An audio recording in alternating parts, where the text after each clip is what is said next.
सुप्रभात, good morning. CNBC आवाज Motilal Oswal studios में आप सबका स्वागत है। बारी आज के टॉप 20 की। वेडनेसडे का दिन है और गिफ्ट निफ्टी के संकेत आपकी स्क्रीन पर हैं। एक अच्छी चीज है, फ्लैट खुल रहे हैं लेकिन धीरे धीरे गिफ्ट निफ्टी इंच अप हो रहा है। तो सुबह 10 पॉइंट ऊपर था, अभी 40-50 पॉइंट ऊपर है। 9 बजने में टाइम है, क्या पता। लेकिन मूड दुनिया का ऐसा कोई खास नहीं है। यूएस के बाजार पस्ती थे, प्रेशर में आए थे, थोड़े से कंसर्न्स वहां पे एआई स्टॉक्स को लेकर बैठ रहे थे। थोड़ी सी जेमी डिमॉन साहब की कमेंट्री थोड़ी सी बेसिकली वो बॉन्ड मार्केट को लेकर कंसर्निंग थी कि उनका कहना था बॉन्ड क्राइसिस की तरफ बढ़ रहा है। तो कमेंट्री थोड़ा सा सल कर रहे थे। और ईरान वाला मामला इंपॉर्टेंट है तो उसमें अभी कुछ बदला नहीं है ना। कोई इन्होंने ऑफिशियली रिप्लाई करा ईरान के प्लान पे, जो फ्रेश प्लान ईरान ने भेजा था। तो अभी सब मामला अधर में लटका है। इवन भाव भी सबके आपके सामने, कच्चा तेल वगैरह आएगा जहां छोड़ा था, बॉन्ड यील्ड सब कुछ वैसे का वैसे ही थमा हुआ आपको नजर आएगा। तो ठीक है, ग्लोब लेकिन इवेंट पैक्ड है। आज शाम को बहुत यूएस के इंटरेस्ट रेट का आउटकम आ रहा होगा, उनके यहाँ खूब सारे नतीजे आ रहे होंगे, हमारे यहाँ एग्जिट पोल्स आ रहे होंगे। तो हम उसकी तैयारी जरूर कर रहे होंगे आज के सेशन में, और कल की मंथली एक्सपायरी की बीएसई के। तो है इंटरेस्टिंग सेशन। अप्रोच कैसे करना है और वो क्या है, स्टॉक कौन से रडार पर रखते हैं, उस पर चर्चा कर लेते हैं। भाई साहब कौन से सोचे? और आज का सबसे बड़ा इवेंट यही है कि वेस्ट बंगाल के इलेक्शंस के बाद आज आपको एग्जिट पोल के आंकड़े देखने को मिलेंगे। तो आज मार्केट से ज़्यादा इंटरेस्टिंग ये होगा कि देर शाम को किस प्रकार के एग्जिट पोल के आंकड़े आते हैं, और इसी के ऊपर मेरा फोकस है। और मुझे लग रहा है कि कुछ स्टॉक्स ऐसे हैं जहां पर आपको रिएक्शन देखने को मिल सकता है। हालांकि ये वॉच लिस्ट में रहेंगे एग्जिट पोल के आंकड़े, और असल आंकड़ों में कई बार हमने देखा कि अंतर भी बहुत देखने को मिलता है। लेकिन मार्केट्स में सेंटीमेंट सुप्रीम होते हैं। पिछले 2 से 3 दिनों में आप देखें तो ज़रूर मार्केट में उतार चढ़ाव देखने को मिल रहा है, लेकिन एक बात भी साफ है कि छोटे मझोले स्टॉक, स्मॉल कैप और मिड कैप, मार्केट की ब्रेथ बता रही कि खरीदारी यहाँ पर है। टेक्निकल सेटअप मार्केट रिस्पेक्ट करके चल रहा है, और अर्निंग्स के लिहाज से भी देखें तो कैश के स्टॉक्स में ज़्यादा मजा आ रहा है कंपेरेटिवली। आप देखें तो एफएनओ के स्टॉक्स में। तो शुरुआत में करता हूँ, और वेस्ट बंगाल के ऊपर ही पूरा फोकस है। CESC इस स्टॉक पर आप नज़र रखिएगा। सीधे तरीके से कि इनका जो पूरा एक्सपोजर है वेस्ट बंगाल में ही है। हालांकि ये स्टॉक आप देखें तो आउट परफॉर्मिंग है। वैसे तो आप कोई भी पावर स्टॉक देख लीजिए, टाटा पावर देखिए, अदानी पावर देखिए, रिन्यूएबल स्पेस के दूसरे अन्य पावर स्टॉक्स में देखें, सब में मैसिव रन अप देखने को मिला है। पिछले 1 महीने में ये स्टॉक तकरीबन 27% तक की तेजी दिखा चुका है। कल 2% की तेजी देखने को मिली थी, लेकिन ये कैलकाटा इलेक्ट्रिसिटी वाली कंपनी है, तो इसी के चलते CESC ये पहला स्टॉक होगा जिसे इन ग्रीन लेके चल रहा हूँ। इसके अलावा मैं और ढूंढ रहा था कि स्टॉक्स जिनका एक्सपोजर और फोकस वेस्ट बंगाल पर काफ़ी ज़्यादा देखने को मिलता है। हालांकि उसमें जो है ये टी स्टॉक्स आ रहे थे। अब टी स्टॉक्स हम सब जानते हैं वनडे वंडर है, आज बता दूंगा शायद चल जाएं, 1-2 दिन चल जाएं, लेकिन उसके बाद तो कोई उन्हें पूछता भी नहीं है। तो उन स्टॉक्स को तो लिस्ट में शामिल नहीं किया है। लेकिन टीटागढ़ रेल, यहाँ पर भी आप फोकस करके चल सकते हैं। दरअसल इनकी भी जो मैन्युफैक्चरिंग असेंबली यूनिट्स हैं ये वेस्ट बंगाल सेंट्रिक है, और अगेन कुछ कारोबार पर कोई बड़ा असर नहीं पड़ता चाहे किसी की भी सरकार आए, लेकिन एक थोड़ा सा सेंटिमेंटल इम्पैक्ट है। ये स्टॉक जरूर आपके रडार पर रह सकते हैं। इसी के चलते टीटागढ़ रेल ये दूसरा स्टॉक है, इसे रखा है इन ग्रीन। हाँ, काफी सारे खबरें, नतीजे सब थी। इंटरेस्टिंगली दिमाग मेरा भी कुछ ऐसा ही चला। मैंने पता है अपनी टीम ऑर्डर में सबसे पहले रखा है garden reach ship builders and engineers, GRSE। और पता नहीं क्यों कल शाम रात में दिमाग में था कि कोलकाता, क्योंकि आज वोट करने जा रहा है, उसी की कंपनी जब मेंशन ही करना है टीम में तो सबसे पहले स्टैकअप इसी को कर दो, और कोई रीजन नहीं था। हालांकि इसके तो नंबर्स आए कल बाजार बंद होने के बाद, और नंबर्स अच्छे हैं गार्डन रीच के। अब आप सब जानते हो ऑर्डर बुक स्वेलिंग है, एग्जीक्यूशन पे नजर रखनी है। एग्जीक्यूशन कर दिया इन्होंने इस बार। आय 29% का जंप, EBITDA 61% इंप्रूव हुआ, margin 340 basis points year on year expand करते हुए नजर आया, और मुनाफा भी 24% बढ़ा। ये कह रहे हैं इस पूरे साल में हमने 8 वॉरशिप्स की डिलीवरी करी। किसी भी एक साल और इस ऐसे समय में इतनी बड़ी डिलीवरी क्रेडिबल अचीवमेंट है बाय एनी स्टैंडर्ड्स, और हम ये टेम्पो कंटिन्यू करेंगे अपनी कैपेसिटी इंहांस करके, नई टेक्नोलॉजी एडॉप्शन के थ्रू। तो कंपनी कह रही है जो मोमेंटम पकड़ा है वो कंटिन्यू करेंगे। ये कमेंट्री का पार्ट था, बाकी नतीजे अपने आप में अच्छे हैं, इसीलिए इन ग्रीन कर दिया। हालांकि ऐसा नहीं है स्टॉक ना चला है, ये 1600-1700 तक गिर गया था साल के लोज, वहां से अब 2800 के आसपास है, मेरे ख्याल से साल के हाई जिसके 3500 3600 के आसपास है। तो चला हुआ स्टॉक है लेकिन अच्छे नंबर्स। एक और है फेड बैंक फाइनेंशियल, नंबर्स आए कल बाजार बंद होने के बाद, नंबर्स अच्छे लग रहे हैं इसीलिए ग्रीन कर रहा हूं। एनआईआई में साल दर साल 23%, कारोबारी मुनाफा 24% और नेट प्रॉफिट 40% बढ़ा। क्रेडिट कॉस्ट साल दर साल 10-10.5% गिरी, ईयर ऑन ईयर 14.5% गिरी। डिसबर्समेंट्स 35% क्यू ऑन क्यू, 109% साल दर साल डिसबर्समेंट में उछाल है।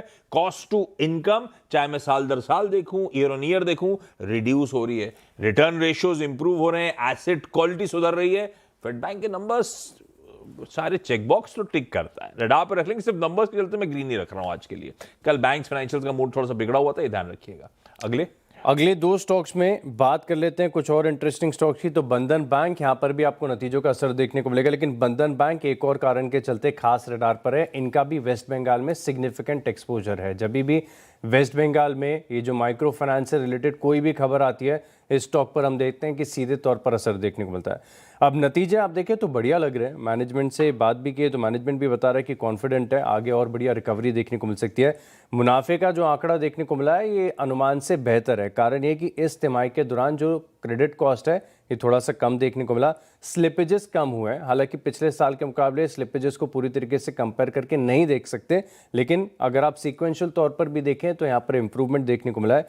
लोन ग्रोथ लगातार पिकअप हो रही है और इस बार के नतीजों में खास बात है कि ज़्यादातर बैंकों के जो जीएनपीज हैं, नेट एनपीज हैं, सीक्वेंशियल तौर में सब में इंप्रूवमेंट देखने को मिला है। सेम विद बंधन बैंक, और इसी के चलते बंधन बैंक को रखा है इन ग्रीन। इसके अलावा एक स्टॉक है लॉरस लैब, यहाँ पर आप देखें तो थोड़ी सी वीकनेस साफ नजर आ रही है। कल आप देखें तो ये स्टॉक ऐसा था कि तकरीबन 3% तक की गिरावट के साथ बंद हुआ, लेकिन कल के मार्केट का प्राइस एक्शन बड़ा खास था। आप ज़्यादातर स्टॉक्स को देखें, चाहे आप ग्लेनमार्क को देखें, डॉक्टर रेड्डीज को देखें, सब में गेंस देखने को मिल रहे थे। इनफैक्ट बाकी के जो ग्रैनुअल्स और एपीआई वाली कंपनीज हैं, यहाँ पर भी आपको एक बढ़िया मूव देखने को मिला था। लेकिन इस स्टॉक के अंदर जो वीकनेस है ना, एक खास अटेंशन सीख कर रही थी। मुझे लग रहा है कि नतीजों से पहले स्टॉक नर्वस हो रहा है। हालांकि इसका ट्रैक रिकॉर्ड भी आप देखें तो नतीजों पे ज़्यादा बार डिसअपॉइंट करने का ही बना हुआ। हालांकि पिछले कुछ क्वार्टर से थोड़ा सा एक इम्प्रूवमेंट देखने को मिला है। स्टॉक में मैसिव बड़ा रनअप रहा है। निश्चित तौर से आप देखें तो रिकवरी बड़ी तेज़ आ गई है। अब नतीजों से पहले स्टॉक नर्वस हो रहा है, तो हो सकता है कि आज भी एक फॉलोअप एक्शन यहाँ पर देखने को मिले। लॉरस लैब ये स्टॉक है जिसे रखा है इन रेड। अच्छा, अगले दो में सनोफी कंज्यूमर, दो कंपनियों के रिजल्ट्स आए थे, सनोफी इंडिया के भी, सनोफी कंज्यूमर के भी। इंडिया की बात नहीं कर रहा हूं, वो कमजोर थे, वो फार्मास्यूटिकल नंबर्स हैं। सनोफी कंज्यूमर हेल्थ केयर, मतलब बेसिकली ओवर द काउंटर जो आप वेलनेस ब्रांड्स वगैरह ओवर द काउंटर ड्रग्स लेते हो वो। तो जैसे एफएमसीजी होता है, ये एफएमसीएच है, fast moving consumer health care धंधा।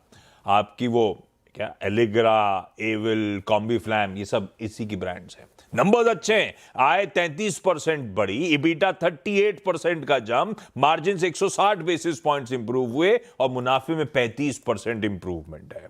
सोलारा एक्टिव फार्मा साइंसेज एक प्योर प्ले एपीआई मैन्युफैक्चरर है। इसने कहा कि यूएस एफडीए ने पुडुचेरी की अनअनाउंस्ड फैसिलिटी इंस्पेक्शन करा सीजीएमपी कंप्लायंस के लिए, वो सक्सेसफुली क्लोजर हो गया है।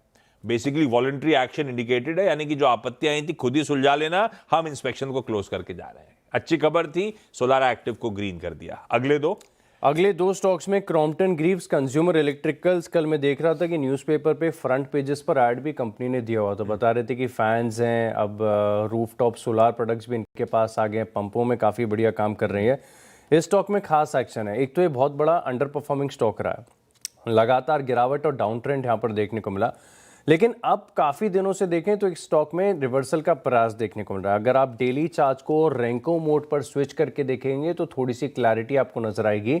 हालांकि इसका जो डबल बॉटम फॉर्मेशन है वो कैंडलस्टिक चार्ट्स पर डेली फॉर्मेट में भी आपको विजिबल नजर आ जाएगा। 230 रुपए के आसपास इस स्टॉक ने एक डबल बॉटम फॉर्मेशन कंप्लीट कर दिया, और उससे पहले आपके पास एक प्रीवियस बहुत बड़ा डाउन ट्रेंड भी था। तो जो रिवर्सल का स्ट्रक्चर है ये बिल्कुल थियोरेटिकल, बिल्कुल परफेक्ट यहाँ पर देखने को मिल रहा है। पिछले एक महीने में 16% की तेजी के साथ ये स्टॉक आप देखें तो अब अपने जो डबल बॉटम का रेजिस्टेंस जोन होता है, जिसे आप नेकलाइन के तौर पर भी कह सकते हैं, इसे अप्रोच कर रहा है, एक ये कारण है। इसके अलावा आप देखें तो ये जो गर्मी वाली थीम है ना, ये काम कर रही है मार्केट में। आप पिछले 2-3 दिनों में देखें, सभी एसी, आइसक्रीम और ये जो रेफ्रिजरेंट गैस वाले स्टॉक्स हैं, इनमें एक्शन देखने को मिल रहा है। लेकिन मार्केट पंखों को भूल गया है, और पंखे तो बड़े नेसेसिटी हैं ऐसे माहौल में। 26 से 28% का मार्केट शेयर मैं देख रहा हूँ कि अभी भी फैन सेगमेंट में क्रॉम्पटन ग्रीव्स कंज्यूमर इलेक्ट्रिकल के पास है, और प्रीमियम सेगमेंट में इनकी पकड़ और भी बेहतरीन है। तो क्रॉम्पटन ग्रीव्स कंज्यूमर इलेक्ट्रिकल इस स्टॉक को रखा है इन ग्रीन। एक और स्टॉक है जिसके नाम में ही ग्रीन है, वो इलेक्ट्रा ग्रीन टेक। और ये जो इलेक्ट्रिक बसों की थीम है ना, इसे लंबे समय से हम आइडेंटिफाई कर रहे हैं। इनफैक्ट याद होगा आपको, जब ये वेस्ट एशिया का तनाव शुरू हुआ था और क्रूड के शॉर्टेजेस की बातें कही जा रही थी, तभी भी हमने कहा कि स्टेज को फोकस करना ही पड़ेगा। ये एक ऐसी चीज़ है जो नॉन नेगोशिएबल है। और इनफैक्ट चाहे आप JBM ऑटो को देखें, टाटा मोटर्स को देखें, या फिर इलेक्ट्रा ग्रीन टेक, सबके पास बिजनेस बहुत है, रेवेन्यू पोटेंशियल, ऑर्डर बहुत तगड़ी है, लेकिन समय से ये सप्लाई नहीं कर पा रहे। इनके जो सप्लाई में कॉन्ट्रैक्ट्स हैं, इसमें एक लैग देखने को मिल रहा है। यानी बिजनेस भर भर के सभी राज्यों की तरफ से इनके पास ऑर्डर लगातार आ रहे हैं। तो ये बिजनेस बहुत स्वीट स्पॉट पर है, फोकस में रहेगा। इसे थोड़ा सा मीडियम टर्म के लिए भी आप अपनी वॉच लिस्ट में ऐड कर सकते हैं। तो इलेक्ट्रा ग्रीन टेक, इसके चार्ट पर ब्रेकआउट भी है, इसे रखा है इन ग्रीन।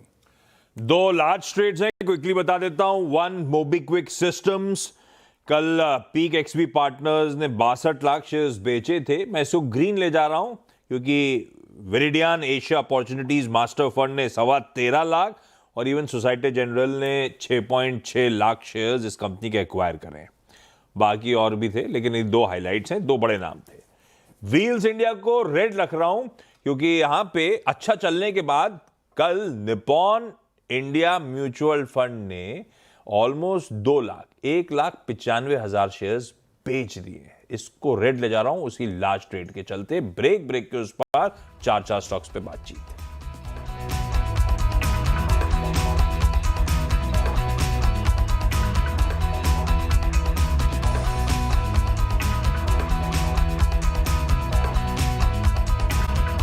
ब्रेक के बाद आपका स्वागत है और अगले 4 स्टॉक्स की बात कर लेते हैं। अगला स्टॉक है, टेक्निकल तौर पर स्टॉक लगातार रडार पर रहा है, कई बार इससे पहले भी इसकी चर्चा की है। स्टॉक का नाम है NHPC और ये पूरे पार की थीम है, रिन्यूएबल्स की थीम है, अब मार्केट में काम कर रही है। सभी स्टॉक्स में आप देखें तो पॉजिटिव मोमेंटम है। इनफैक्ट आप इसकी वीकली कैंडल देखिए, ब्रेकआउट भी आपको यहाँ पर नजर आएगा। बहुत निश्चित तरह से लगातार इसके सेटअप को हमने आपके साथ शेयर किया कि स्टॉक ने 75 रुपये के आसपास अपना एक तगड़ा बेस बना लिया, और इसकी ब्रॉडर रेंज ही है कि 75 से लेके आप देख सकते हैं कि तकरीबन 90 रुपये के आसपास तक ये स्टॉक चलता रहता है। अब ये यहाँ से बाउंस मार रहा है, 85 रुपये तो ऑलरेडी आ गया, 90 से सिर्फ 5 रुपये दूर है। तो मुझे लग रहा है कि यहाँ पर ये रेजिस्टेंस को एटलीस्ट हिट कर सकता है। इस स्टॉक को आप अपनी लिस्ट में शामिल कर सकते हैं क्योंकि टेक्निकल सेटअप बढ़िया है, इसके लिए स्टॉक को इन ग्रीन लेके चल रहा हूँ। इसके अलावा एक और स्टॉक है ऑटो एंसिलरी स्पेस है, जो कि बहुत आउट परफॉर्मिंग रहा था। बहुत बड़ी तेजी, मैसिव गेन्स यहाँ पर देखने को मिले थे लगातार। जब ऑल टाइम हाई ब्रेकआउट हुआ था तभी भी स्टॉक की चर्चा की थी। स्टॉक का नाम है असाही इंडिया ग्लास। और जितनी भी आपकी गाड़ियों की विंडशील्ड होती है ना, आप चेक करके देखिएगा कभी भी, ज़्यादातर विंडशील्ड्स पर आपको ये नज़र आएगा कि असाही इंडिया की बनी हुई है। शायद 50% से ज़्यादा का मार्केट शेयर इनके पास है। एक बहुत बड़ी रैली के बाद इस स्टॉक के अंदर आप देखें तो तकरीबन एक थोड़ा सा करेक्शन यहाँ पर नज़र आया, और इस करेक्शन के बाद आप देख सकते हैं कि एक लंबा फेज चल रहा है तकरीबन 2 महीने का, जहां पर इस स्टॉक ने कंसोलिडेट किया, कुछ खास नहीं किया। फ्लैट बंद हुआ है कल, लेकिन सेटअप मुझे बड़ा इंटरेस्टिंग लग रहा है। कंपनी अच्छी है, अच्छा पेरेंटेज है, इसके चलते असाही इंडिया ग्लास इस स्टॉक को भी रखा है इन ग्रीन। अगले 4 सीएट नंबर्स पे आए, 23% का जंप, इबीटा 52% बढ़ा और मार्जिन 300 बेसिस पॉइंट्स इंप्रूव हुए। ग्रीन प्लाई इंडस्ट्रीज आए 20% बढ़ी, इबीटा में 37% का जंप और मार्जिन भी 100 बेसिस पॉइंट्स यानी कि 1% इंप्रूव हुए। Star health allied insurance company, net premium earned बढ़ा, अंडरराइटिंग लॉसेस रिड्यूस हो रहे हैं। बेसिकली ये कंपनी टर्न अराउंड कर रही है ऑपरेशनल एफिशिएंसी के फ्रंट पे। अच्छा जंप है प्रॉफिटेबिलिटी पे और अंडरराइटिंग प्रॉफिट्स पे आ गई है, तो स्टार हेल्थ को ग्रीन करा। और लास्ट में इटर्नल नंबर्स कल बाजार के दौरान आ गए थे, पर उसके बाद आज कल रिएक्शन भरपूर आया नहीं था, जाते जाते रिकवरी जरूर आ गई थी। मैनेजमेंट की कमेंट्री, मतलब जो बाजार डर रहा था उसके सामने तो काफी अच्छी कमेंट्री है। मैनेजमेंट गाइड कर रहा है अगले 3 साल में 60% CAGR और 5 से 6% EBITDA margin, $1 billion consolidated EBITDA FY29 तक। तो ये कमेंट्री और जो गाइडेंस है स्ट्रीट के डर से तो कहीं बेहतर है, इसीलिए इटर्नल आज भी ग्रीन रख रहा हूं, आपसे वॉच पे रखिए। लास्ट दो में कैनरा HSBC लाइफ इंश्योरेंस, ये हाल ही की लिस्टेड कंपनी है। इसके नतीजे में देख रहा हूं कि थोड़े से बेहतर देखने को मिले। जो VNB है 49% बढ़ा है, 210 करोड़ के आसपास का आंकड़ा है, जो कि मार्केट अनुमान लगा रहा था कि 180 करोड़ आएगा। अगर आप PEP की ग्रोथ देखें तो तकरीबन 13% की देखने को मिली है। VNB मार्जिन्स भी अच्छे हैं। कैनरा HSBC लाइफ इंश्योरेंस काफ़ी लंबे समय से बिल्कुल फ्लैट ही ट्रेड कर रहा है, कुछ खास नहीं है स्टॉक में एक्शन। इसको इन ग्रीन लेके चल रहा हूँ। आखिरी स्टॉक है डॉक्टर रेड्डीज, और कल के प्राइस एक्शन ने बता भी दिया था कि कुछ न कुछ खास हो रहा है। कल 1.5-2% की तेजी थी, पूरा फार्मा पैक चल रहा था, ये स्टॉक लीड कर रहा था। अब दरअसल बहुत मच अवेटेड जो हेल्थ कनाडा की तरफ से सेमाग्लूटाइड को जो मंजूरी मिलनी थी, अब वो फाइनली इन प्लेस मिलती हुई नजर आ रही है। तो इसी के चलते डॉक्टर रेड्डीज ये आखिरी स्टॉक है जिसे रखा है इन ग्रीन। तो चलिए, जो 20 स्टॉक्स हैं इनकी लिस्ट हो गई है कंप्लीट। अब एक छोटे से ब्रेक के लिए रुक रहे हैं, ब्रेक के बाद देखेंगे रिकैप। चलिए, ब्रेक के बाद आपका स्वागत है और अब देखते हैं 20 स्टॉक्स का रिकैप। शुरुआत मैंने की वेस्ट बंगाल फोकस्ड कंपनीज के साथ। तो इसमें CSC है, टीटागढ़ रेल है, बंधन बैंक जैसे स्टॉक्स रडार पर रखेगा। नतीजों से पहले लॉरस लैब थोड़ा सा नर्वस हो रहा है। Crompton Greaves consumer electrical fan segment में देखें तो इनके पास सबसे ज़्यादा मार्केट शेयर है। ओलेक्ट्रा, ग्रीन टेक, NHPC टेक्निकल तौर पर लिस्ट में शामिल करें। SI इंडिया में कंसोलिडेशन देखने को मिल रहा है। कैनरा HSBC और डॉक्टर रेड्डीज, इन स्टॉक को भी रडार पर रखें। 10 और जोड़ दीजिए, इसमें अलग अलग रीजंस हैं, डिफरेंट कलर शेड्स नजर आएंगे आपको। Garden Reach, Fed Bank Financial, Sanofi Consumer, Solara Active, one MobiKwik, CEAT, green plus, Star Health और Eternal in green. Eternal numbers कल आ गए थे, पर मैनेजमेंट की मीडियम टर्म कमेंट्री मेरे ख्याल से वो अच्छी लगेगी स्ट्रीट को। व्हील्स इंडिया लास्ट रेट के चलते लाल रखा है बस।